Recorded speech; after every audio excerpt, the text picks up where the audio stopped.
Friends, हाय दोस्तों। आज की क्लास के अंदर हम लोग क्लास 10 प्रैक्टिस सेट की बात कर रहे थे। इसमें क्वेश्चन को हमने सॉल्व करा चुका था और आगे फिर क्लास में हम लोग प्रैक्टिस सेट पे क्वेश्चन की बात करेंगे जो क्लास 10 के बोर्ड के बड़ा इंपॉर्टेंट क्वेश्चन आपका होने वाला है। एकदम महत्वपूर्ण क्वेश्चन के बारे में डिस्कस करने वाले हैं, ठीक है। तो आज से शुरुआत हम कर चुके हैं और कुछ क्वेश्चन को बताते हैं और जितने भी क्वेश्चन आपके होंगे सारे लेसन वाइज आपके होंगे, ठीक है ना। तो हर एक प्रैक्टिस सेट में एक लेसन संबंध क्वेश्चन आपका होगा, जिसपे मैं आप शॉर्ट क्वेश्चनों के बारे में बात करूंगा, लॉन्ग क्वेश्चन के बारे में बात करूंगा। जितने भी तरह के क्वेश्चन आपके होंगे उन सब पे फोकस किया जाएगा और ऐसे क्वेश्चन जो आपके बार बार परीक्षा में क्या होते हैं पूछे जाते हैं उन क्वेश्चनों पे तो डीपली भी फोकस करने वाला हूँ, उन क्वेश्चनों को लेकर के आया हुआ हूँ। तो आइए शुरुआत करते हैं लेसन नंबर पहला, जिसपे कुछ शॉर्ट क्वेश्चनों के बारे में बात करेंगे और ये सारे क्वेश्चंस इंपॉर्टेंट आपके होंगे। ऐसे 5 क्वेश्चन जो आपको क्या कर दिमाग को हिला कर रख देंगे और ऐसे ही क्वेश्चंस आपके होंगे जो एकदम इंपॉर्टेंट ही होंगे। और ऐसे क्वेश्चन हमेशा क्या करता है, पूछता है। क्वेश्चन आपका क्या बनेगा, ध्यान रखेंगे। क्वेश्चंस लेते हैं हम, पहले ध्यान दीजिएगा यहाँ पे। Question number first, short question से हम क्या करेंगे, स्टार्ट करेंगे। इसमें क्वेश्चंस पेपर मैंने सेट करके रखा है, मॉडल पेपर है, जिसमें क्वेश्चन आपके 20 क्वेश्चन बनेंगे। इस क्वेश्चन आपका दिया गया है कि दो संख्याएं आपकी दी गई हैं जिनका एचसीएफ नहीं कि यहाँ से प्रश्न लिख देता हूँ, ध्यान से कैसे आपका प्रश्न पूछेगा उस पर आपको फोकस करना है। यहाँ पे ध्यान देंगे, दो संख्याओं का, ध्यान रखेंगे यहाँ पे दिया है दो संख्याओं का एचसीएफ दिया हुआ है, ठीक है ना। एचसीएफ सबसे बड़ी बात है कि दो संख्या आपका दिया होगा उसका एचसीएफ दिया हुआ है और दो संख्या कौन सा है, एक संख्या 255 है, दूसरी संख्या कौन सा है 867 आपका है और इन दोनों का जो मौसा है ना कुछ दिया हुआ है, ठीक है। मौसा इनका बोल रहा है सवाल में कि 51 है, यानी कि 51 है, ठीक है ना। तो आपको क्या करना है, बताना है क्या, लॉसा। लॉसा का मतलब आपका हो जाएगा एलसीएम। एलसीएम कितना होगा ये ज्ञात करना है, 255 और 867, ठीक है ना, ठीक है ना। लॉस इतने का, ठीक है, होगा, क्या होगा, यानी हमें ज्ञात करना है क्या होगा, क्या होगा। ये क्वेश्चन आपका है, ठीक है। दो संख्याएं आपका दे रखा है और दोनों संख्याओं के लिए कह रहा है कि बताइए इसका एचसीएफ दिया हुआ है, एलसीएम कितना होगा। तो कैसे निकालेंगे, ध्यान रखेंगे, फार्मूला, ठीक है ना, एक ही फार्मूला आपका है, ठीक है। उसी फार्मूले से क्वेश्चन को आपको क्या करना है, बनाना है। फार्मूला क्या आपका बनेगा, पहली संख्या, आप चाहे तो उसको लिख भी सकते हैं पूरा कंप्लीट, कैसे ध्यान देंगे आप, मैं लिख देता हूँ। पहली संख्या आपका होगा गुणते आपका दूसरी संख्या होगा, पहली संख्या गुणते दूसरी संख्या बराबर यहाँ से आप लेंगे लॉस गुणे मौस, ये आपका फार्मूला, ठीक है। ये इसको ऐसे भी लिखते हैं, पहली संख्या गुणे दूसरी संख्या बराबर एलसीएम और यहाँ से गुणे आपका क्या होगा एचसीएफ, ये आपका फार्मूला है, ठीक है। इन्हीं फार्मूले से क्वेश्चन को बनाना है। कैसे बनाएंगे, ध्यान रखेंगे। पहली संख्या देखिए कितना आपका दिया है 255, दूसरी संख्या 867 बराबर एलसीएम, एलसीएम निकालना है। तो यहाँ पे जाहिर सी बात है एलसीएम को रहने देंगे, एलसीएम कितना आपका 51 51, तो 51 आप लिख लेंगे, ठीक है। अब करना क्या है आपको, यहाँ से निकालना है एलसीएम और ये आपका मल्टीप्लाई के रूप में है, तो इसको हम क्या करेंगे, बराबर के दूसरी साइड लेके आएंगे तो अपॉन 51 आपका हो गया, ठीक है। ये आपका एलसीएम निकल रहा है। अब आप इससे क्या करेंगे, डिवाइड करेंगे, देखते हैं कौन सा नंबर इससे डिवाइड आपका होता है। तो अगर इन नंबरों को ऐड करेंगे तो कितना होगा 12, कन्फर्म है 3 से आपका कट जाएगा।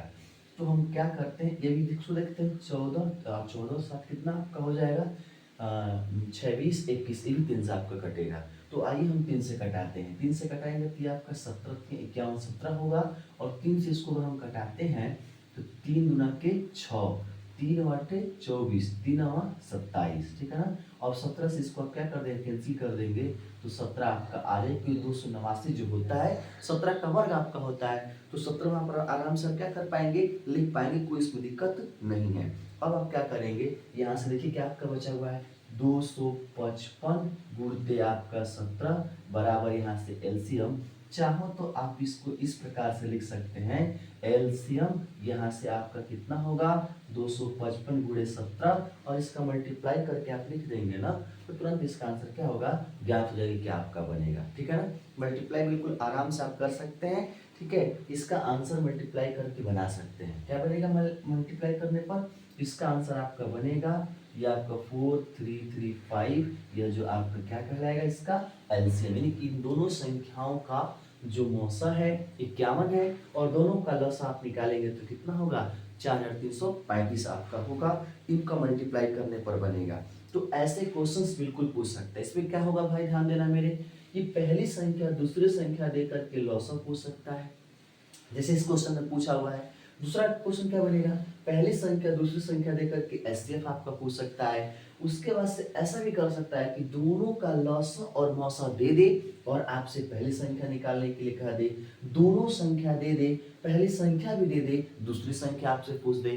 तो आपको इसी फार्मूले का यूज करना है, इसके अलावा आप और किसी फार्मूले से सवाल को नहीं बना पाएंगे, ध्यान रखिएगा। और ये ऐसा क्वेश्चन है कि ये आपका कई बार बोर्ड एग्जाम में पूछ चुका है, और ये आपके लिए बहुत इंपॉर्टेंट होगा। इसको आप क्या करेंगे, बना लेंगे। ठीक है, अब अगले टॉपिक पे आते हैं, अगले क्वेश्चनों पे आते हैं। कुछ और क्वेश्चन हम क्या करेंगे, टाइप बनाएंगे। ठीक है, ध्यान देंगे क्वेश्चन कैसे, आपको इसको नोट कर लेंगे। ठीक है, नोट कर लीजिए तब तक ले फटाक से स्क्रीनशॉट ले करके।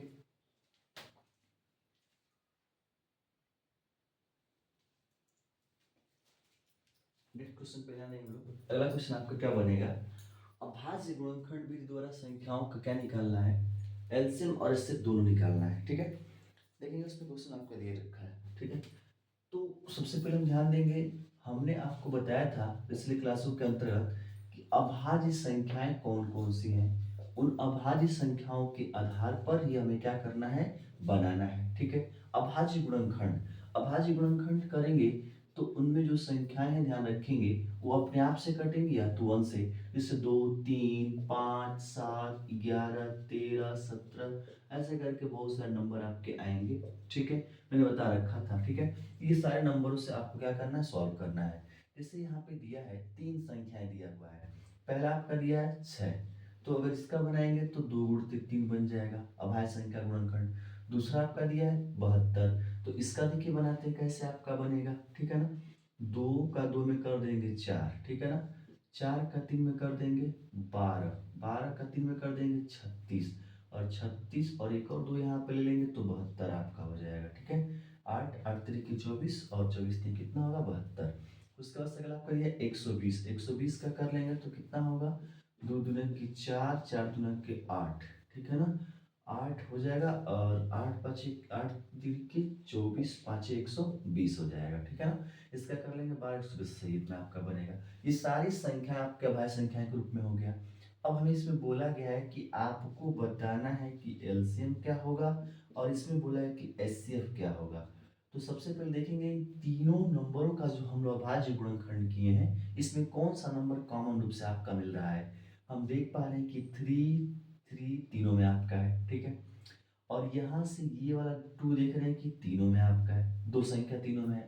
तो जो संख्या आपका तीनों में होगा उनमें से एक नंबर लेना है। जैसे यहाँ पे 2 2 2 तीनों में मिल रहा है, तो यहाँ से 1 2 लेंगे, और यहाँ पे 3 मिल रहा है तो 3 आप लेंगे, दोनों का मल्टीप्लाई करेंगे 6 हो जाएगा। यह उसका क्या कहलाएगा, एलसीएम का, एचसीएफ कहलाएगा। ठीक है, अगली बात ध्यान रखिए, यहाँ से क्या आपका बनेगा, अगला पॉइंट, अगला पॉइंट में एलसीएम निकालने के लिए कहा, देखिए ये तो तीनों में था, ये भी तीनों में था, हम देख पा रहे हैं कि यह दो दोनों में है, ये दो दोनों में आपका है, और बाकी दोनों में है नहीं। तो जो तीनों में होगा उसमें से एक लेंगे एलसीएम के लिए, जो तीनों में होगा उसमें से एक एक ले लेंगे, और जो दोनों में रहता है उसमें से भी एक लेंगे, इसमें से भी एक आप लेंगे, यहाँ जो बच गया उसको भी आपको लेना है, यहाँ जो बचा है उसको भी लेना है। ठीक है, अब इनका आप मल्टीप्लाई करें, कितना आपका हो रहा है, वो आपका क्या कहलाएगा, एलसीएम कहलाएगा। तो मल्टीप्लाई कर लेते हैं। देखिए आसान तरीके से मल्टीप्लाई करना है, इस 2 का अगर हम 5 में कर देंगे तो 10 हमें एक जीरो मिल जाएगा। अब इनका देखिए कितना आपका होगा, 2 का 2 में करेंगे 4, 4 का 3 में कर देंगे 12, 12 ते कितना होगा 36, तो यहाँ पे 36 हो जाएगा, और 10 से कर देंगे तो एक जीरो, तो इसका एलसीएम कितना आपका बनेगा 360, और इससे कितना आपका बनेगा 6। इस प्रकार से नंबर को आपको क्या करना है, बना लेना है। ये सारे ही प्रश्न आपके बड़े इंपॉर्टेंट होंगे, ऐसे प्रश्नों पे क्या करेंगे, ध्यान रखेंगे। नेक्स्ट क्वेश्चन पे आते हैं, इसको आप स्क्रीनशॉट ले लेंगे, ठीक है। ये बड़ा ही इंपॉर्टेंट, बड़ा ही महत्वपूर्ण प्रश्न आपके लिए होने वाला है। आइए हम बात करते हैं एक आगे और इम्पोर्टेंट प्रश्न पे, ठीक है, जिसमें हमें ऑब्जेक्टिव प्रश्नों के रूप में पूछ सकता है, उस पर फोकस करते हैं। देखिए ध्यान देंगे आप लोग, बारीकी से क्वेश्चन को सॉल्व करने का प्रयास करेंगे, एक बेहतरीन ढंग से प्रयास करेंगे। जो भी क्वेश्चंस आपके होंगे एकदम क्या होंगे, मस्त होंगे, मस्त और एकदम एकदम क्या बता रहे आपको, कितना बेहतरीन क्वेश्चन ये सब है ना, कि हमेशा एग्जाम में क्या करता है, पूछता है। और फिर अगला जो क्वेश्चन बताना जानेंगे, इसमें आपको पहचानना है कि शांत और अशांत के बारे में बात कर रहा है, ठीक है।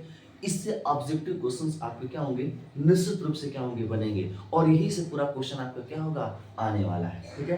ध्यान रखिए, सारे मेरे वीडियो जितने हैं प्रैक्टिस सेट हैं क्लास 10 के लिए, आप इनको बिल्कुल ढंग से एक बार देख लेते हैं कि आपके लिए बड़ा इंपॉर्टेंट होगा। और मेरे चैनल को सब्सक्राइब शेयर करें, ताकि आपको और आपके दोस्तों को सभी को ये जो मस्त वीडियो है ना आपको मिल सके, ठीक है ना। क्लास 10 प्रैक्टिस सेट मस्त वीडियो के साथ आपको मस्त कराने के लिए हम आ चुके हैं, एक नए दौर के साथ, एक नए क्वेश्चंस के साथ, और एक ऐसे क्वेश्चंस जो आपको बार बार परीक्षा में क्या करते हैं, पूछते हैं, मजबूर कर देते हैं, उस पर हम लोग क्या करेंगे, बात करते हैं। आइए देखिए, पॉइंट हमारा तीसरा क्वेश्चन क्या बनेगा। सबसे पहले इसमें पॉइंट हम समझ लेते हैं कि कैसे कैसे क्वेश्चंस आपके बनेंगे। ध्यान देंगे, यहाँ पे जो क्वेश्चंस आपका बात हो रहा है, उसमें आपका बनेगा शांत और अशांत के बारे में पूछा गया है, दो तरह का, ठीक है ना, शांत और अशांत। ये होता क्या है, ध्यान रखेंगे। जैसे यहाँ पे क्वेश्चन दे दिया, क्वेश्चन आपका है यहाँ पे 343/25, एक फ्रैक्शन यानी कि भिन्न के रूप में आपका दिया हुआ है। और कह रहे हैं कि बताइए कि जब आप इस नीचे वाले से, यानी कि हर है, ये अंश है, अगर आप इस नीचे वाले से ऊपर वाले में क्या करते हैं, भाग देते हैं, ठीक है। तो जैसे आप भाग देंगे तो भागफल जो आपका होगा उसका दशमलव प्रसार कैसा होगा। यानी कहने का मतलब ये है, जैसे यहाँ पे कोई संख्या हम लेते हैं 10, और 10 में हम 3 से भाग दे रहे हैं, ठीक है। तो 3 से जब आप भाग देंगे तो 3 बार जाएगा, 9 होगा, 1 बचेगा, दशमलव बढ़ा करके 0 लेके, फिर उसके बाद से आप क्या करेंगे, 3 बार लेके जाएंगे, फिर यहाँ से आपका कितना आपका हो जाएगा 9, फिर 1 बच जाएगा, फिर 0 बढ़ा के, यानी कि ऐसे करके 3 आपका आता रहेगा। तो ये जो दशमलव प्रसार आपका है, यह शांत नहीं है, ऐसा आपका बढ़ता जा रहा है, ठीक है। दशमलव प्रसार शांत का मतलब ये हुआ कि दशमलव के कुछ अंकों तक आप लेकर के गए और कंप्लीटली पूरा पूरा भाग आपका कट जाता है, वही आपका दशमलव प्रसार शांत वाला कहलाता है, ठीक है। यहाँ पे हमारा प्रश्न क्या पूछेगा, कैसे पूछेगा, बोर्ड एग्जाम के अंदर ऑब्जेक्टिव प्रश्न कैसे आपसे करेगा, कहेगा कि जो आपका नंबर दिया गया भिन्न के रूप में, ठीक है, इसको बिना भाग दिए ही, यानी कि भाग की प्रक्रिया आपको नहीं करना है, बिना भाग की प्रक्रिया के बिना आप ये बताइए इसका दशमलव प्रसार कैसा होगा, शांत होगा या अशांत होगा, ठीक है। ये मेन टॉपिक हमारा है, इस पर क्या करेंगे, ध्यान रखेंगे। तो आइए देखिए, हम बताते हैं कैसे आप इसका बनाएंगे, इस पे फोकस करते हैं, ठीक है। देखिए, शांत के लिए कंडीशन आपका क्या बनेगा और अशांत के लिए कंडीशन क्या बनेगा। शांत के लिए बस मात्र एक कंडीशन, जब भी आपका ये मान अंश हर है, तो जो नीचे वाला हर आपका होगा, हर का आपको क्या करना है, गुणनखंड करना है। क्या करना है, सिर्फ और सिर्फ नीचे वाले हर का गुणनखंड करना है। अगर हर गुणनखंड करने के बाद 2 की घात के रूप में आपको मिल जाता है, या फिर यहाँ से 5 के घात के रूप में मिल जाता है, या फिर यहाँ से 2 गुणित 5 दोनों के घातों के रूप में आपको मिल जाता है, तब भी तो ही वो शांत कहलाएगा, ठीक है। ये दोनों तरह से, इतने तरह के होंगे। अगर मान लेते हैं कि गुणनखंड करने के बाद आपको एक 2 के घाते मिल गया और एक 7 के घाते मिल गया, ऐसे भी कंडीशंस आपके आ सकते हैं। तो ऐसे कंडीशंस में आपके शांत नहीं होगा, बल्कि क्या होगा, अशांत होगा। अगर आपका 5 के घाते आ गया, फिर यहाँ से 3 आ गया, या 7 आ गया, यहाँ पे कुछ भी नंबर आपका आ गया, तो 5 तो लेकिन 3 मैच कर रहा है नहीं, तो ये भी आपका शांत नहीं होगा। ये किस कैटेगरी में दोनों चले जाएंगे बाबू भैया, ये शांत वाले में नहीं, बल्कि अशांत कैटेगरी में काउंटिंग होगी इनकी, ठीक है। समझ पा रहे हैं बातों को। तो यहाँ पे ध्यान रखेंगे, ये 25 आपका दिया गया है, तो आप सबसे पहले इसका क्या करेंगे, गुणनखंड करेंगे। यहाँ पे 25 का गुणनखंड करेंगे तो 25 का गुणनखंड कितना आपका होगा, ध्यान देंगे, 5 गुणित 5 आपका होगा, यानी कि 5 के घात के रूप में आपको मिला कि नहीं मिला। जब 5 के घात के रूप में मिल गया तो ध्यान रखेंगे क्या बनेगा मेरे भैया, क्या बनेगा मेरे बाबू, ये वाला आपका दशमलव प्रसार इसका करेंगे तो शांत आपका होगा, यानी कि ये जो आपका शांत कहलाएगा, शांत कैटेगरी में चला गया, इसका दशमलव प्रसार शांत होगा। अब कैसे, ये भी आप हल करके चेक कर सकते हैं। आइए देखिए, मैं भी आपको चेक करा देता हूँ। यहाँ पे ध्यान देंगे, यहाँ से आपका 343 में आपको किससे भाग देना है, 25 से। ठीक है, एक बार लेकर के जाएंगे, यहाँ से 25 होगा, 14 में से 5 जाएगा, कितना आपका हो जाएगा, 9 हो जाएगा, और 2 कट जाएगा, फिर यहाँ पे 3 होगा। 25 का 3 बार ले जाएंगे तो 25 से कितना आपको हो जाएगा, 75। यहाँ से कहाँ से लेंगे तो 13, 13 में से 5 चला जाएगा तो कितना आपका बच जाएगा, 8, और यहाँ पे क्या आपका बच जाएगा, 1 शायद बचेगा। ठीक है ना। अब उसका से आगे बढ़ते देखते हैं क्या आपका आ रहा है, भाग तो जाएगा नहीं, दशमलव बढ़ा करके 0 बढ़ा देंगे। ठीक है, तो 25 6 के 25 साते ले जाते हैं। ठीक है ना, 25 साते कितना होगा, 175 आपका होगा। अब यहाँ से 5 बचेगा, यहाँ पर कुछ नहीं, कट गया, फिर दशमलव बढ़ाए तो 0 बढ़ा सकते हैं, तो 25 दूना कितना होगा, 50 आपका होगा। पूरा पूरा कैंसिल हुआ कि नहीं हुआ, तो ये देखिए पूरा पूरा कैंसिल हो गया, तो ये आपको दशमलव के बाद अंक गया ना, तो प्रसार इसका कैसा है, शांत, यानी कि ये जो दशमलव प्रसार आपका कहलाएगा ये शांत आपका है। ठीक है, तो इस प्रकार से दशमलव प्रसार को क्या करना है, शांत के और अशांत के रूप में आराम से बिल्कुल ज्ञात कर सकते हैं, कोई दिक्कत नहीं है आपका। ठीक है, तो इससे क्वेश्चन आपका बनेगा, बताइए दशमलव प्रसार शांत है कि अशांत। ठीक है, कर पाएंगे। आइए नेक्स्ट क्वेश्चन की तरफ चलते हैं। यहाँ पे एक और क्वेश्चन दिया हुआ है, ऑब्जेक्टिव प्रश्न के रूप में ऐसे प्रश्नों को क्या करेगा, पूछेगा, और धनाधुन पूछेगा, याद रखिएगा। ठीक है, आइए हम बात करते हैं नेक्स्ट क्वेश्चन की तरफ, घूमते हैं, टूट पड़ते हैं अपने क्वेश्चन की तरफ से, बवाल क्वेश्चन को लेकर के आते हैं। देखिए ये क्वेश्चन पूछा हुआ है, ये क्वेश्चन आपका दिया है, ठीक है ना, ये बट्टे में आपका 1000 दिया हुआ है। ठीक है, कह रहे हैं कि बताइए इसका दशमलव प्रसार शांत है कि अशांत है। ठीक है ना, ध्यान रखेंगे, ये नीचे का जो आपका दिया गया हर है, इसी हर का गुणनखंड हमें करना है। तो इसका गुणनखंड करेंगे तो देखिए 3 0 है, तो हम इसको कुछ इस प्रकार से 3 10 लिख सकते हैं। अब 1 10 के लिए आपका 2 गुणते 5 पॉसिबल है, 1 10 के लिए 2 गुणते 5, फिर इसके लिए 2 गुणते 5 आपका होगा, तो 2 कितनी बार हो गया, 3 बार, तो 2 के घाते 3 होगा, 5 कितनी बार आपका है, 3 बार, तो 5 के घाते 3 आपका होगा, तो ये जो आपका 2 और 5 के घात के रूप में मिल गया, तो इसका दशमलव प्रसार कैसा आपका होगा, शांत होगा।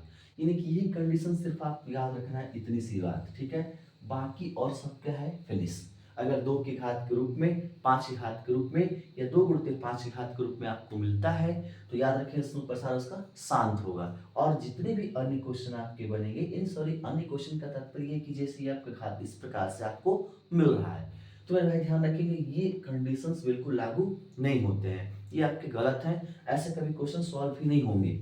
ठीक है, यानी कि इन क्वेश्चन के कंडीशंस में आपके अशांत कैटेगरी बनेगी, और शांत वाले का सिर्फ और सिर्फ एक कंडीशन, उसके हर वाले के बाद सिर्फ कंसेप्ट को ध्यान देंगे, क्वेश्चंस आपके ऑटोमेटिक क्या होंगे, बन जाएंगे। ठीक है, तो इसको नोट कर लेंगे, बड़े मजेदार आपके होंगे, ऐसे बहुत सारे क्वेश्चंस आपको मिलेंगे जिनको आप इसके बेसिस पे क्या कर सकते हैं, प्रैक्टिस कर सकते हैं। ठीक है, आइए नेक्स्ट क्वेश्चन की तरफ हम बढ़ते हैं, अगले क्वेश्चन की तरफ आते हैं। कुछ और क्वेश्चंस, एक क्वेश्चन और हम लेंगे जो बड़ा ही इंपॉर्टेंट आपका होने वाला है। ठीक है ना, यहाँ पे ये क्वेश्चंस हमें अपरिमेय संख्याओं संबंधित आपका है, अपरिमेय संख्याओं के बारे में क्या करेगा, पूछा जाएगा। ठीक है ना, अपरिमेय संख्याओं के बारे में। ठीक है, ध्यान देंगे, बिल्कुल बिल्कुल आराम से लेते इस क्वेश्चन को, क्वेश्चन पूरा कंप्लीट कर लेते हैं।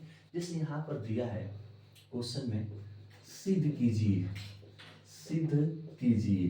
ठीक है ना, सिद्ध करना है, क्या सिद्ध करना है, सिद्ध कीजिए कि, यहाँ से की भी ले लेते हैं, कि कड़ी में 3 एक आपका क्या होगा, एक अपरिमेय संख्या है, एक आपका क्या है, अपरिमेय संख्या है। सिद्ध करना है कि कड़ी में 3 एक अपरिमेय संख्या है। ठीक है, ध्यान रखेंगे, इस प्रश्न पर बहुत सारे प्रश्न बनेंगे। बहुत सारे प्रश्न का मतलब कि जितने भी लगभग आपके अपरिमेय संख्या होंगे, सबका एक सटीक फार्मूला, एक मेथड, कुछ भी नहीं करना है, इन सब की से बिल्कुल आवश्यकता है नहीं, बस थोड़ा सा अपना प्रेजेंट आप माइंड इसमें लगाना है, और क्वेश्चन आपका क्या होगा, बन के रेडी हो जाएगा।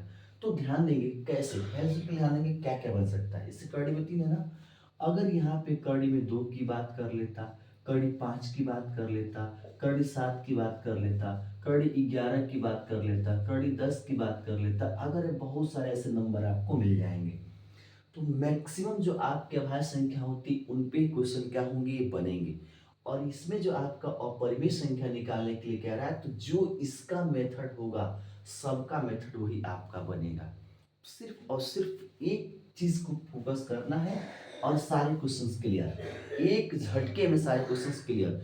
तो आइए एक धमाकेदार क्वेश्चन के साथ आपके साथ हमारी क्या होगी मुलाकात, और आते हैं इस क्वेश्चन पे क्या करते हैं, फोकस करते हैं कैसे आपको सॉल्यूशन स्टार्ट करना है और कंप्लीट सॉल्यूशन आपको बताना है। और ऐसे क्वेश्चन में कंप्लीट सॉल्यूशन पे बड़ा ही फोकस करता है, ठीक है। चलिए आते ध्यान रखिए, बिल्कुल एक एक पॉइंट बारीकी समझते हैं हम लोग। यहाँ पे सिद्ध करना है कि कर्ण में 3 एक अपरिमेय संख्या है। सवाल यहाँ से स्टार्ट करते हैं और सबसे पहले आप यहाँ से मानेंगे, क्या मानेंगे, माना कि कर्ण में 3 एक क्या है, एक परिमेय दिया है, लेकिन इसका अपोजिट मानेंगे एक परिमेय संख्या है। क्या है, एक परिमेय संख्या है, ठीक है, परिमेय संख्या है। तो परिमेय संख्या जो आपका होगा वो किसके बराबर आपका होगा, p बटे क्यू के रूप में होगा। परिमेय संख्या उसे हम कहते हैं सहा पे क्यू, यानी कि परिमेय संख्या का कंडीशन आपका है कि p बटे क्यू के रूप में होगा और q is not equal to 0, q 0 के बराबर होने वाला नहीं है, ठीक है। तो ध्यान रखेंगे, हम लोग इसी पे फोकस करते हैं। आते हैं यहाँ से आप ले सकते हैं p बटे क्यू ले सकते हैं, और कोई जरूरी नहीं कि p बटे क्यू भी आप लेंगे, x बटे वाई भी ले सकते हैं, a बटे बी भी ले सकते हैं। हाँ, ये ध्यान रखेंगे कि उसका कंडीशन आपको पता होना चाहिए, ठीक है। तो यहाँ पे जो हमने p बटे क्यू लिया है वो एक परिमेय संख्या है। तो हमने कर्ण 3 की परिमेय संख्या माना है, तो p बटे क्यू एक परिमेय संख्या होता है, तो निश्चित रूप से कर्ण 3 भी एक परिमेय संख्या मानने का उसके बराबर लेके चलेंगे, यानी बराबर आपका होगा। तो हमने कर्ण 3 को p बटे क्यू के बराबर किया। अब यहाँ से कंडीशंस क्या बनेगा, लिखेंगे यहाँ से p और ठीक है q एक सअभाज्य गुणनखंड है, सअभाज्य संख्या कह सकते हैं, सअभाज्य संख्या के रूप में लिया गया है, ठीक है ना, गुणनखंड भी ले सकते हैं। और इसका मतलब क्या है ध्यान रखेंगे, और इस दूसरा कंडीशन की q जो है 0 के बराबर नहीं है। पिछले क्लास के अंतर्गत और मैंने क्वेश्चनों में बताया था आपको कि ये जो क्वेश्चंस आपके हैं ना, ठीक है, इनको कैसे सॉल्व करना है आपको ध्यान रखेंगे, ध्यान देंगे हमारी बातों पे, विशेष ध्यान देंगे कि सअभाज्य गुणनखंड का मतलब कि अगर आप p का गुणनखंड करते हैं तो a गुणते p आपका, ठीक है, और q का गुणनखंड करते हैं तो a गुणते p, a गुणते q, सिर्फ ये दोनों ही मैच करना चाहिए, एक एक। अगर एक के अलावा दूसरा कोई नंबर मान लेते हैं कि यहाँ पर p बराबर 2 गुणते p हो गया, q बराबर 2 गुणते q हो गया, तो यह सअभाज्य गुणनखंड नहीं है। तो उनका गुणनखंड करने पर कुछ भी मैच नहीं करना चाहिए, सिर्फ 1 1 मैच करना चाहिए। तो वही कंडीशन यहाँ पे लगा हुआ है।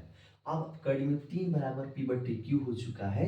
अब इसके दोनों तरफ का वर्ग कर लेंगे, लिखेंगे दोनों तरफ वर्ग करने पर, ठीक है, दोनों तरफ क्या कर लेंगे, वर्ग। जब वर्ग करेंगे तो ध्यान देंगे यहाँ से कर्ण 3 का भी स्क्वायर आपका बनेगा और यहाँ से p बटे क्यू का स्क्वायर आपका बन जाएगा। तो यहाँ से ये हमें बताया था, छोटे छोटे बहुत सारे मैंने क्वेश्चंस बता चुके हैं, रूट वाला, फिर बहुत सारे ऐसे टॉपिक चल चुके हैं। तो ध्यान रखेंगे यहाँ से ये जो आपका स्क्वायर से तो कैंसिल होगा, तो 3 मिलेगा, और इसको जब ब्रैकेट को हटाएंगे तो दोनों का स्क्वायर यानी कि p का स्क्वायर बटे q का स्क्वायर होगा। अब ये q स्क्वायर ला कर किधर लेके आएंगे तो 3 मल्टीप्लाई आपका होगा, तो यहाँ से 3q का स्क्वायर बराबर आपका क्या मिलेगा, p स्क्वायर मिल जाएगा, ठीक है। अब ध्यान रखेंगे यहाँ से इसको समीकरण आपको क्या मान लेना है, 1 मान लेना है, और 3 से मल्टीप्लाई तो 3 को इधर लेके आएंगे तो बट्टे में आएगा, तो q स्क्वायर बराबर p स्क्वायर बट्टे में 3 हो गया। अब यहीं से समझना आपको है, यहाँ तक आपको क्लियर है। इसी यहीं से मेन पॉइंट हमें समझना है कि जो 3 नीचे आपका है, तो 3 से इस p स्क्वायर हम क्या कर रहे हैं, डिवाइड कर रहे हैं, ठीक है, क्या कर रहे हैं, डिवाइड कर रहे हैं। तो डिवाइड जो हम कर रहे हैं, तो डिवाइड करने का मतलब ये हुआ, क्या हुआ कि यह निश्चित रूप से जब p स्क्वायर का गुणनखंड करेंगे तो इसमें 3 आएगा, ठीक है। देखिए जब भी किसी भी से मान लेते हैं, यहाँ पर आ गया आपका 25, अगर हम 25 पे 5 से भाग दे रहे हैं, तो अगर 25 का गुणनखंड करेंगे तो 5 इसमें निश्चित रूप से आपका आएगा। जो संख्या जिस संख्या से डिवाइड होती है, ठीक है ना, जिस संख्या से डिवाइड होती है वो संख्या पहली संख्या में जिससे हम डिवाइड कर रहे थे उसमें अवश्य आएगा। कब? गुणनखंड करने पर। तो यहाँ भी देखिए नीचे 3 है, तो यहाँ से आप लिखेंगे कि 3 पी स्क्वायर का गुणनखंड है। जब भाग देने का मतलब गुणनखंड है, जब आपका गुणनखंड है, ठीक है ना, तो याद रखिएगा इसलिए 3 p का भी गुणनखंड होगा, p का गुणनखंड होगा, यानी कि उसका भी जब स्क्वायर गुणनखंड तो उसका भी गुणनखंड निश्चित रूप से आपका होगा। ठीक है, बन गया, यहाँ तक क्लियर है। अब हम आगे बढ़ते हैं, सवाल में बढ़ाते हैं, आगे कुछ और करते हैं। करते क्या है कि जो यहाँ पर p है ना, ये p, इस p को फिर से हम कुछ मान लेते हैं और इस पर हम क्या मान सकते हैं? m मान सकते हैं। और हमें ऐसा माना जो सवाल हम माने न हो। इसके अलावा ध्यान रखेंगे जिस नंबर का आप निकाल रहे होते हैं उस नंबर से मल्टीप्लाई कर देंगे, यानी कि p बराबर कितना मानेंगे? 3m। और जो समीकरण हमने एक बनाया है इसी समीकरण में आप क्या करेंगे? उसको रख देंगे। ध्यान रखेंगे समीकरण एक यहाँ से आपका बना हुआ है, ठीक है, समीकरण एक आपका बना हुआ है ये वाला, ये देखिए समीकरण एक हमारा है, ठीक है ना। तो इसी समीकरण में आपको करना क्या है? उसका मान रखना है। किसका मान रखना है? p का मान। तो यहां से आप लिखेंगे समीकरण एक से, समीकरण एक से, जब समीकरण एक से आप चलेंगे तो ध्यान देंगे क्या आपका बनेगा यहाँ पे, ठीक है। देखिए यहाँ से बनाएंगे हम लोग, यहाँ पे 3q का स्क्वायर आपका रहेगा बराबर, यहाँ से आपका क्या होगा? p। तो देखिए p का मान कितना है? p का मान कितना है? 3m। तो 3m लिख करके क्या बनाएंगे? इसका स्क्वायर बनाएंगे।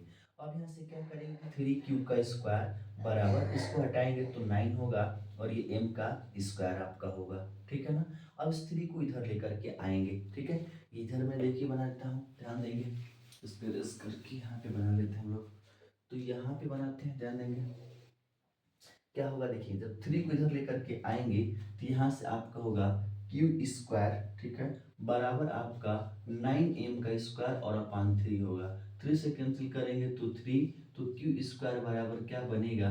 3m का स्क्वायर। और जो 3 जब इधर लेकर के आएंगे तो क्यू का स्क्वायर बटे 3 और यहाँ से m का स्क्वायर आपका बन जाएगा, ठीक है। अब ध्यान देंगे यहाँ पे जिस प्रकार से यहाँ पे ये जो 3 था p के अपान में था उस तरह से q का अपान में हो गया। तो जब ये 3 के अपान में था तो कंडीशन कुछ इस प्रकार का बन रहा है। तो निश्चित है कि यहाँ जो भी बनेगा कंडीशन क्या बनेगा? 3q स्क्वायर का, ठीक है ना, क्या होगा? q स्क्वायर का गुणनखंड है, ठीक है, गुणनखंड आपका हो गया। तो इसलिए याद रखिएगा 3q का भी गुणनखंड होगा, q का गुणनखंड होगा। अच्छा चलिए गुणनखंड हो गया, तो गुणनखंड हो गया तो इसमें कंडीशंस क्या आपके बनेंगे? जब गुणनखंड तो आपका हो गया, गुणनखंड का कंडीशन बना ली हम लोग, ठीक है। अब ध्यान देंगे यहाँ से, तो यहाँ पे देखिए मैंने कहा था कि जब इस p का गुणनखंड करेंगे तो सिर्फ 1 और p आना चाहिए, और q का करेंगे तो 1 इंटू q आना चाहिए। लेकिन यहाँ पे देख रहे हैं कि p का जो हमने गुणनखंड किया वो 3 गुणित p है, और q का किया तो क्या हुआ? 3 गुणित q आपका हुआ, ठीक है। दोनों में 3 मैच कर गया। हमने कहा था सिर्फ 1 मैच करना चाहिए। तो यहाँ पे ध्यान रखेंगे, यहाँ पे क्या कंडीशन बनेगा? 3 3 आ गया, इसलिए p बटे q प्रवेश संख्या नहीं होगा। यहाँ पर आप लिखेंगे, क्या लिखेंगे? p और q का, लिखेंगे p और q का, ठीक है ना, एक के अतिरिक्त, ठीक है ना, एक को छोड़कर, या हाँ एक को छोड़कर लिख लेंगे, एक को छोड़कर 3 गुणनखंड प्राप्त हुआ, ठीक है, गुणनखंड प्राप्त हुआ, ठीक है, जो कि ठीक है ना, क्या है? विरोधाभास उत्पन्न कर रहा है, विरोधाभास उत्पन्न करता है, ठीक है ना, विरोधाभास उत्पन्न करता है। विरोधाभास उत्पन्न करने का मतलब उसका क्या है? विरोधाभास उत्पन्न करने का मतलब विपरीत हो रहा है। इसलिए हम p बटे q, ठीक है ना, q को परिमेय नहीं, परिमेय संख्या नहीं, बल्कि बल्कि उसे हम क्या कहेंगे? अपरिमेय संख्या कहेंगे, अपरिमेय संख्या, ठीक है ना, कहलाएगा, कहलाएगा, ठीक है। तो जब अपरिमेय संख्या कहलाएगा तो अतः हम कह सकते हैं, क्या कह सकते हैं? कड़ी में 3 भी एक आपका क्या है? परिमेय संख्या नहीं, परिमेय संख्या नहीं है। माने थे हम लोग परिमेय, तो परिमेय संख्या नहीं है बल्कि अपरिमेय संख्या है। क्या है? बल्कि अपरिमेय संख्या है, बल्कि अपरिमेय संख्या है। यही आपको क्या करना है, बनाना है। ये कंडीशन आपको लिखना पड़ेगा, इस प्रकार से आपका बनेगा। ये पूरा क्वेश्चन कंप्लीट आपका हो गया। ठीक है, ध्यान रखेंगे किसी भी अपरिमेय संख्याओं के लिए ये कंडीशन पूरा लागू आपका होगा। यहाँ पे देखिए कड़ी 3 की बात हुई है, अगर यहाँ पे कड़ी 2 रहेगा तब भी पूरा इसी प्रकार से बनेगा। 5 रहेगा, 7 रहेगा, 9 रहेगा, कोई भी नंबर आपका रहेगा तो निश्चित याद रखेंगे इसी प्रकार से आपको क्या करना है, बनाना है। ठीक है, ये आपका अपरिमेय संख्याओं का रहा। इसी तरह से आप प्रैक्टिस करेंगे और क्वेश्चन को। ठीक है, और अगले वीडियो के अंतर्गत मैं सेकंड चैप्टर से लेकर आऊंगा जो बड़े मजेदार टॉपिक आपके होने वाले हैं। बहुपद से 1-2 क्वेश्चन ही बनेंगे। ठीक है ना, मैक्सिमम वही क्वेश्चन बनेंगे और उन्हीं क्वेश्चन को सिर्फ एग्जाम में अगर पढ़ लेते हैं वही आपके लिए क्या करेंगे, परफेक्ट बनाएंगे। तब तक के लिए इसको ध्यान देंगे, नोट कर ले।